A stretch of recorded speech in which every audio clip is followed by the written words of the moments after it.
Hi everyone, kamusta po kayong lahat sa magandang araw po. Pasensya na po kung hindi po sa inyo nakapag-upload or nakapag-update po ng mga uploads natin, ano. So, na-busy lang po ako kasi yung nakwento ko po last time sa inyo na nanganak yung ate ko ng kambal. Suddenly, yung isa po ay nawala na. But, yung ate ko ay nakauwi na siya pero yung baby naiwan po yung isa. So, masaya pa rin kami kasi kung ibibigay sa amin, masaya pa rin pero kung hindi rin, masaya pa rin, 'di ba? So, of course, maraming salamat po sa lahat po ng family ko. Abot po namin sa inyo lahat ang pagdadasal ninyo sa amin. Maraming salamat. And of course, pinagdadasal ko rin kayo mga madam ko at bossing ko. Maraming salamat. Anyway, ito po yung ating Facebook account. Mag-message po kayo dyan sa Miley Taro. At may mga admin po dyan, 24/7 naman po yan. Pag hindi po kayo na-replyan, huwag po kayo mag-alala. Okay? Hindi po kayo ma-replyan, message nyo lang po sila ulit. Okay? I-up nyo lang po yung message niyo, huwag po kayong magsawa. Anyway, makikiusap lang po ako. Kapag hindi po buang loob ninyo na lumapit, huwag nyo na lang pong gawin. Kapag doubting po kayo, kapag nagtitipid kayo, alam mo yun, yung bang hindi naman sinasabi sa inyo na gawin nyo to or kailangan mag-produce kayo ng ganito. Kung sa tingin ninyo na hindi nyo kaya, huwag kayong lumapit. 'Di ba? Kasi ang pangit kasi kapag, alam niyo mga madam ko, nakakatawa lang kasing isipin na gusto nating yumaman, gusto nating maayos yung love life natin, gusto nyo maayos yung career ninyo, pero ayaw nyong mag-invest, ayaw nyong gumasto. 'Di ba? Na, hindi ko makuha yung logic. Kasi, hindi naman ako Diyos, tao rin naman ako eh. Diyos din ang nagpapagalaw para sa akin. So, kailangan ko ng sangkap, kailangan ko ng trabaho. Hindi po yung ganun-ganun lang, na pitik-pitik lang, gaganon ko, pangalan mo, ganon, tapos. No, may trabaho po yan mga madam ko. Even magbalisa tayo ng isang tao, may trabaho po yan. Respeto nyo po yung trabaho ng as a witch or kahit siguro kung sino man like feng shui master or ano man yung mga kaya niyang gawin o sino man ang ano. Hindi po madali yung trabaho namin mga madam ko. Kaya kung kayo sa tingin nyo na parang ah, hirap na hirap kayo, mas gusto ko pang tumulong sa mga taong prangka. Alam mo yun, yung hindi nagsisinungaling, hindi mapagpanggap. Yung, ma'am, ito lang po yung kakayanan ko. 'Di ba? Tinutulungan pa namin ganun eh. Pero yung parang magiging parang plastic ka or gusto mo lang itry, ano ba to, parang nakikiros ka kasi first time mo o hindi mo alam. Mali pa rin yun eh. Alam mo yun, anong nakakatakot mga madam ko? Ang makarma kayo. Yun ang nakakatakot. Kasi ako, may ginagawa akong trabaho. 'Di ba? May ginagawa akong trabaho and yet kapag na-try nyo na, kapag natulungan na kayo ganito or kahit hindi, kapag meron kayong, kasi maraming kwento, maraming iba-ibang klase kasi tayo, explain ko lang ha. Kapag magaan ang problema mo, reading, balisa, blockages, removing blockages, nagiging okay ka na eh. Kapag malala, kung sa tingin mong malala, kailangan mong bracelet, kailangan mong ayusin yung places, tao, energy, o yung person mo. Ang daming trabaho nun. Yung pinakamalala talaga spell. Gusto mong maging mayaman, ayaw mong gumasto. Hindi ko, ayaw mong gumasto. Hindi ko talaga makuha yung logic. As in. Okay? But, anyway, maraming salamat po sa lahat ng nagtiwala, na nakinig sa atin. Alam mo yun, parang ang tanga, parang hindi ko magets talaga. Ba't may mga ganun tao? Problema sa pera, pero ayaw mag-invest. Ayaw, ano yun, hindi makuha talaga ng, kahit yung mga hindi nadasalan na pampaswerte, kailangan yung bilhin eh. 'Di ba? Kulang na lang yung hangin nga, binibili na lang natin. Ang mahal na ng Meralco ngayon, tapos kayo, ganyan kayo. My God. Alam nyo, ito lang mga madam ko, kapag kapag salbahe ang ugali nyo, especially sa pera, sa pagkain, hindi kayo ipapaangat ng Diyos. Totoo yun. Hindi ko sinasabi na wala kayong karapatan na mahirap kayo. Galing din naman ako sa mahirap pero hindi ganyan ang attitude ko. Totoo, gumagawa ako ng paraan kung paano ako naging witch, paano ako tumulong sa tao. Kasi yung pangarap ko, kaya ako nag-invest, gumastos para makatulong sa tao. Ang dami kong natulungan, hindi nyo nakita yon lahat kayo. Pero hindi naman lahat masama yung mga client ko, napakabuti nila. May mga ilan-ilan talaga, totoo lang, napakasalbahin ng iba. Anyway, how I wish makarma ka. Makarma kayo. Totoo. Sabihin nyo ng masama, wala akong pakialam. Masama kaming magalit kaming mga witch. Hindi ko mo good witch kami or white witch kami. Wala kaming alam. No. Kaya naming maging masama kapag masama ang kausap namin. Kaya huwag nyo kaming bastusin. Okay, so, checking energies tayo. Inuulit ko para lang sa mga malakas ang paniniwala. Kung hindi po, umalis na lang po kayo. Huwag po kayong manood ng video. Okay? Kung doubting kayo, ano man, parang hindi nyo feel, hindi, get out. Walang pumipilit po sa channel na to. 'Di ba? Okay. So, something na, pero ang kinagandahan, even black yan na, may flower. Meron pa rin na positive energy will come. Okay? So, King of Diamonds.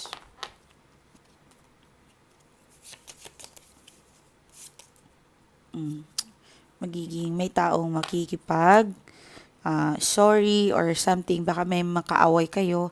Actually, itong July na to, very fiery. Okay? Very fiery siya. So, tatagan nyo lang yung mga sarili ninyo. Lakas ng loob nyo, mga madam ko. Okay? 9 of Diamonds. Napakaswerte ng 2026, full of abundance. Okay? 10 of Diamonds. Okay.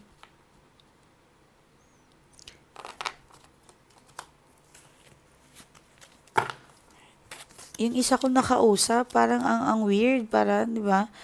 Hindi lang siya nag-iisa, may ilan, pero marami namang mababait. Alam mo yun, yung hindi mo na siya pagagastusin, pabilihin mo na lang siya ng yung kayang afford niya. Siya na lang yung bumili ng pinapabili ko. Sa kanya yun doon yun sa kanya, hindi sa akin. Tapos sabi ko, bubuhayin ko na lang. My God, alam mo yun, ang rason ba naman sa admin, wala daw siyang financial or kakayahan para bilhin yun. Eh, siguro na mga nasa isang 1,000 pesos lang yun or 500. Siya na nga yung bibili. Ginawa na nga namin ng paraan para hindi siya gumasto. Diba? Parang, my God. Hindi kala ng brain cells ko yung mga ganong tao. Gusto maging mayaman, gusto maging maswerte, gusto ng love life. Oh my God. Nakakatawa. Okay.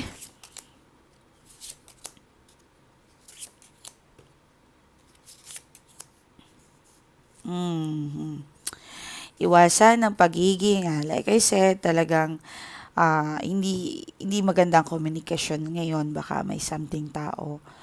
Pwedeng yung partner mo, mag-aaway kayo, business partner, or may taong nakakabwisit sa'yo ngayon. Yes. Or pwedeng, sorry but sad to say, meron dito makakarmang tao. Okay? May magkakasakit, may makakarma, may may may mawawala, mag-ingat-ingat ka, baka manakawan ka.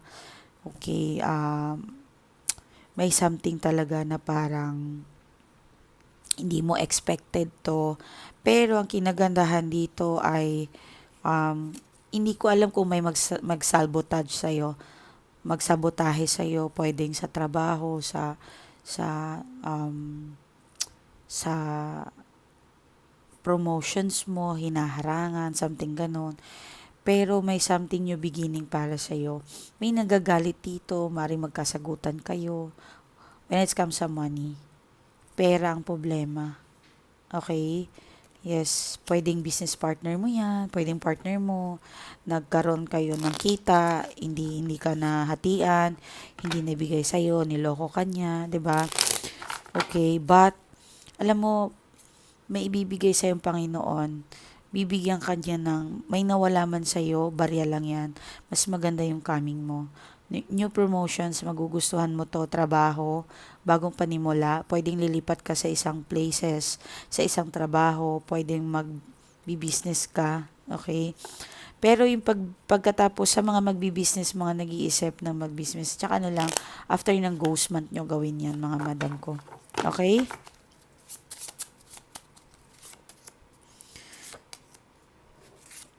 Ay, wow, grabe. Pero to ha, tinatanong natin mga madam ko. Okay, I think, itutuloy mo yung project na to kung ano man to. Makakaalis, at kung sino man ang taong galit na to sa'yo ay marirealize din naman niya na mali siya. Okay, makakaramdam siya ng lungkot. Okay, and parang missing opportunity. Magkakaroon nga, kaya nga sinasabi parang makakarma siya. Okay? Kasi naging masama siya sa'yo. Okay? So, tingnan natin ang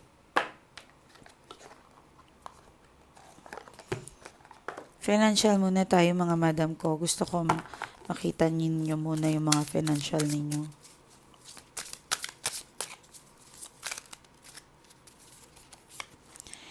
Nine of Pentacles. Aha, wow. Perang tinanong natin, 'di ba? So mag-growing ka. Especially Pisces, Scorpio and mga Virgo. May malaking blessings from the universe, but ano ba to, advice ko lang mag-share ka. Halimbawa, nakapera ka ng 10,000, ilabas mo yung 1,000. Pag kasi may blessings na hindi mo sinishare, hindi na yun mauulit. Yun. So, be smart itong month na to. Start of July, maging mawais tayo pagdating sa pera kasi pag naging bobo ka itong July, magiging ano na to, hanggang 20 years ahead maging ano tayo, dinidrain, nakakapera ka, dinidrain ka lang din ng sarili mong maling desisyon. So, better to be smart dito sa pagdating sa pera mo para maka-invest ka talaga ng maganda. Kung meron nag-guide sa'yo na nagsasabi, kaibigan nyo, or kung sino mang kapatid mo, or best friend mo, boss mo, sinabihan ka, bumili ka nito ng lupa na to, maliit lang ang hulugan, like 3,000, 5,000, 6,000, i-go mo yan, i-pursue mo yan. Kung hindi mo kaya mag-decide, magpa-reading ka, basahin natin yung astrologies, cards, lahat, true spell, ginagawa ko lahat ng paraan para mag-guide kayo mga madam ko. Makikita at makikita kung tamang mag-invest ka ba. Kasi may mga tao na hindi pa pwede, may mga taong pwede na. Okay? So, sa nakikita ko naman ay maging matalino ka lang. Okay? Balance yung energy, pag-iisip mo, and iwasan mo yung pagiging masama ang iniisip. Like,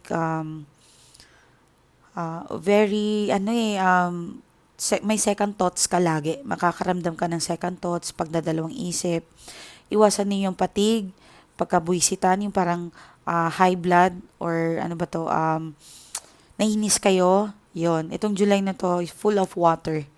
So, si Earth ay, yung Earth, yung mga wood, mahihina yan sila ngayon. So, very, ano ba to, yung mabilis ma-high blood ang tao ngayon.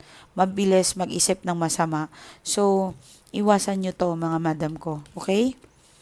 I mean, hindi po yung totally 9 of Pentacles. Iwasan ninyo yung energy na ganun. Okay?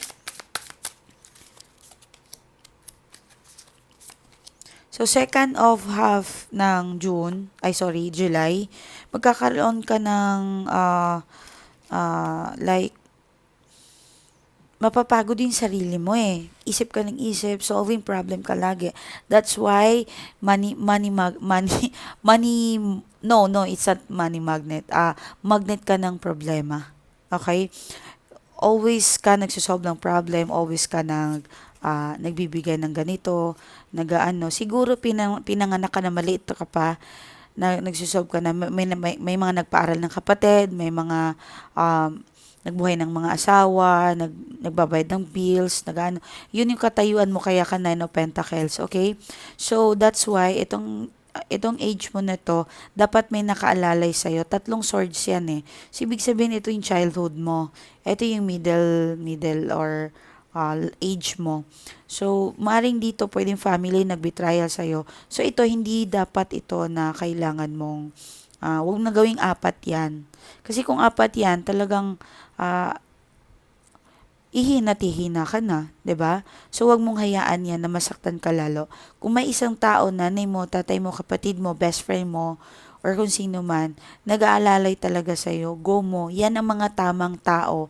Alam nyo, one of the signs na masama ang tao, nagdadalawang isip, nagsasalita ng maganda, pero pag hindi mo nakausap, pag hindi mo na siya kausap whole day, wala ka ng kwenta sa kanya. 'Di ba, example, nagparty kayo, bisita, nagkakilala, party-party, ganon, nagsishare ng mga thoughts, joke, anything, kinabukasan hindi na kayo magkausap, kinakamusta mo na siya, malamig siya sa chat, hindi nagre-reply, hindi po totoong tao yan. Iwasan niyo po yung mga ganong ugali.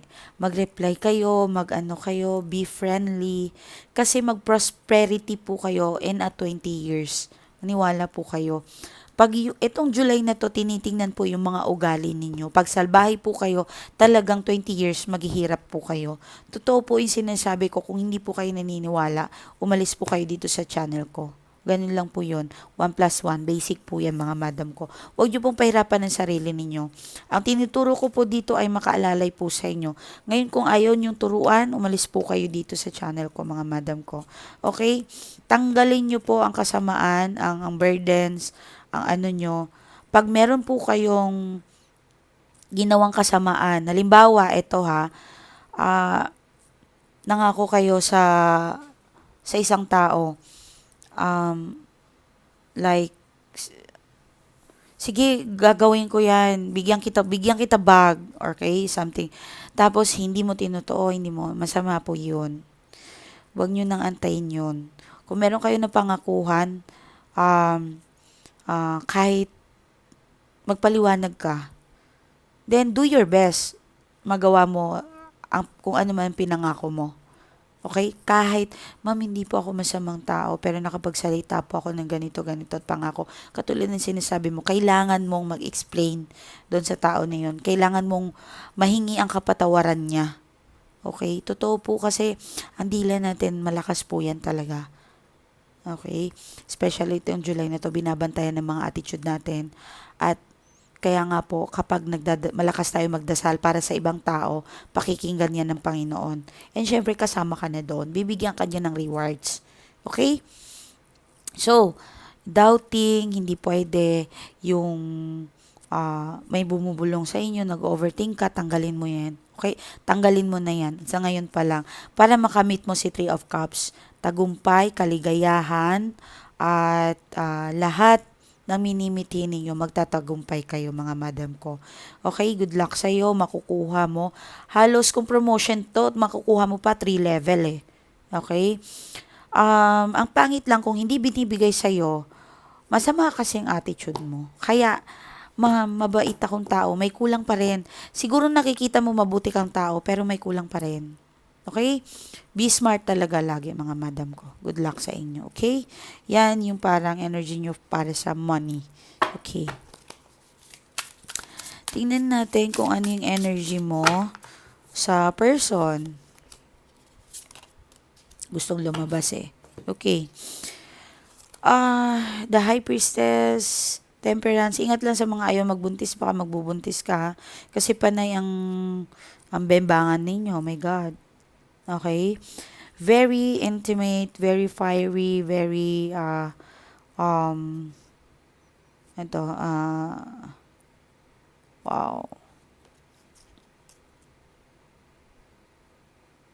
Kapag nagsasama kayo, napaka-blessing ng bahay ninyo. Yes, malaking papasok na pera sa inyo, malaking blessings project. May konting stress lang pag-aawayan pero masosolve naman to mga madam ko kapag nagsasama kayo ha. Ang ganda ng cards ninyo sa mga nagsasama. So sa mga nagsasama, mga long distance, Seven of Cups, maaaring meron siyang ka-chat. Okay, meron siyang kausap, may ginagawa, busy siya, nagpapanggap tulog, pero may ginagawa. Okay? Overthink ka, grabe pag-overthink mo, ano? Sobra. Pero even siya naman, iniisip ka rin naman niya. After niya mag-cheat, after niya magloko, meron siyang tinatagong accounts, meron siyang ka-chat, something ganon, or meron siyang kikitain. Oh my God, ito yung pangit eh. Meron siyang kikitain, baka matutuloy yan. Okay?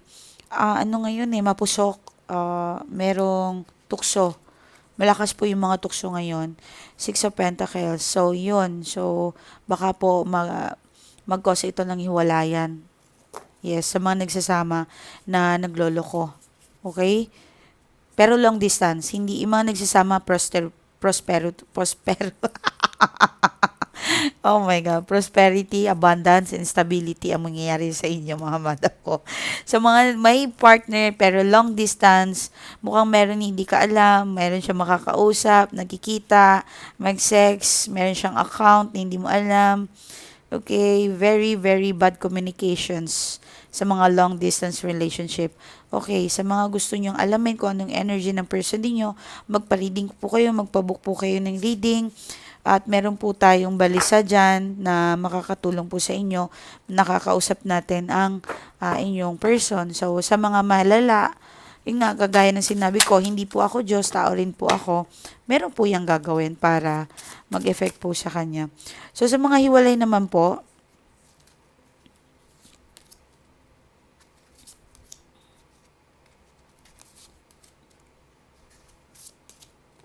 oh wow!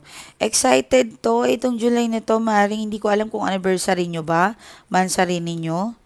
Ayan, so, may tinitingnan siya, pwedeng tinitingnan yung memory nyo, yung cellphones, picture, album, or anything na places na pinupuntahan ninyo. Pero alam mo, meron advices sa kanya na possible makauwi siya sa Pilipinas or kayong dalawa or pwedeng magkita yung landas ninyo. Sa mga naghiwalay na to ha, mayroon ng kanya-kanyang relasyon. So, magkukrus ang landas ninyo mga madam ko. Meron time, may oras, panahon, baka po talagang binigay ito ng pagkakataon para makapag-usap, ano. But, sorry, yung iba sa inyo, baka kasal na both side, pero magkakaroon kayo ng kapatawaran, hingi ito ng kapatawaran. Kung hindi po kung wala po kayong relasyon, baka ikaw may karelasyon ka na, may kalivin ka na, may kinakasama ka na. So, parang ano eh, doon niya marirealize na ang ganda ng buhay ng karelasyon mo ngayon. 'Di ba? So nakikita niya yon, makakasagap siya ng balita na masaya ka. Yan, masaya ka, very successful, okay yung business mo. Yan. So parang naiinggit siya sa iyo kasi kung hindi kanya iniwan, sana kayo magkasama. Failure siya sa love. Actually, wala pong tumanggap sa kanya eh. Kung meron man tumanggap sa iyo, sa kanya wala. Single pa rin siya babalik sa iyo. So, kung single ka, single siya, malakas po yung chances na magkabalikan kayo. Yes. At baka po mauwi pa ito sa kasal kung both side na malaya. Yes. Meron pong chances na baka pakasalan kanya ulit. Pwedeng high school love mo to or college, kakilala, yung mga ganon. Parang wala siyang masyadong nakita habang wala ka. So, hindi siya okay. Yon. So, parang kayo nakatadhana talaga. Pinagtagpo kayo pinaghiwalay pero pinagtagpo kayo ulit. Napakaganda ng cards ninyo, mga madam ko, sa mga hiwalay na. So, may magbabalikan. So, prosperity. So, tingnan natin magbabalikan kung okay yung pera ninyo.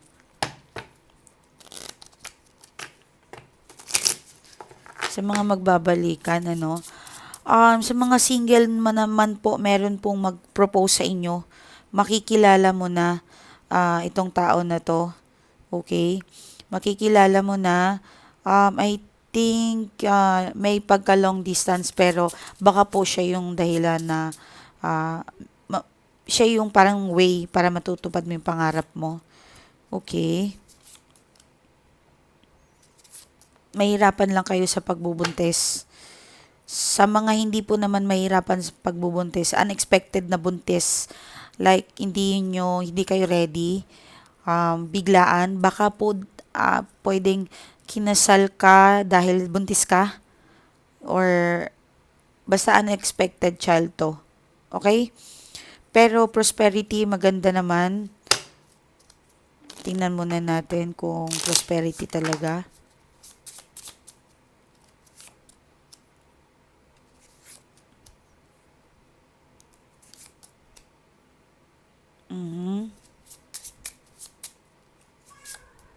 Okay, wow. Hindi ganun kadali. Dadaanin kayo sa pagsubok pagdating sa financial, but magiging prosperous pa rin sa mga balak pa lang magpakasal, sa mga single, sa mga better talaga na may mag-guide po sa inyo. Okay? Maraming salamat kung ako napili nyo na mag-guide sa inyo, kahit ano pa ang desisyon nyo sa buhay, gawin nyo po yan, mga madam ko, para may makaguide po sa inyo, mga mahal ko.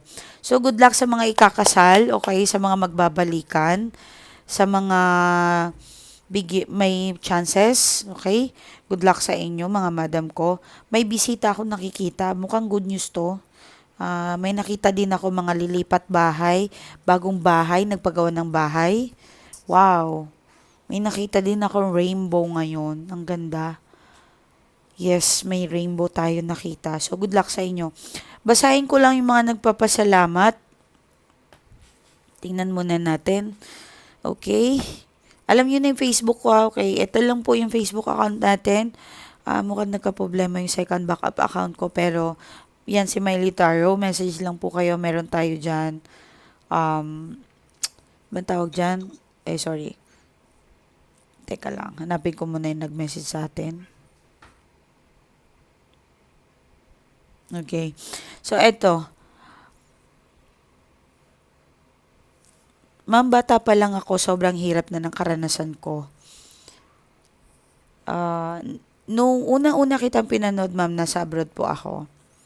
Buti na lang po, bago ako umuwi, nagpa-reading po ako sa inyo. Nagpa-guide po ako sa inyo, mga madam ko. Mabuti na lang, nakilala kita, ma'am. Kung hindi po ako magkamali, baka po 5 years ago o 6 years ago na po. Hindi ko po halos akalain na inayos mo ang buhay ko, ma'am. Sa'yo lang ako nakaranas ng ganitong karami at kasayang pamumuhay, ma'am. Nakapag-invest ako ng bahay, lupa, natupad ko ang pangarap ko dahil sa iyo, ma'am. At ito nga po, kinasal ako sa tamang tao, ma'am. Tama po lahat ng guidance mo sa akin na dapat ko iwan ang mga toxic na tao. Maraming salamat, ma'am, sa payo ninyo. Ikaw ang anghel namin, ma'am. Huwag niyo po kaming iwan sa tuwing wala kang upload. Sobrang lungkot ko po, ma'am. I love you, ma'am. Ingat po kayo. Yan. Actually, marami siyang message pero hindi ko na mabasa. Ma'am, natutuwa po ako sa inyo na maraming salamat din po na ako po yung nakita nyo at sumugal kayo, nag-try. Sa mga nakikurious, sa mga doubt, wag na po kayong mag-try. I-try nyo na lang po sa iba. Kasi ako, mga madam ko, ang bossing ko, seryoso po ako magtrabaho. Gusto ko po yung seryosong trabaho, mga madam ko. Kailangan po talaga ng ganon. Okay, para din naman po yun sa inyo. Ngayon kung wala, doon na lang po. Huwag niyo po sirain yung energy namin. Okay, ingat po kayo and maraming salamat. Ingat po kayo, bye.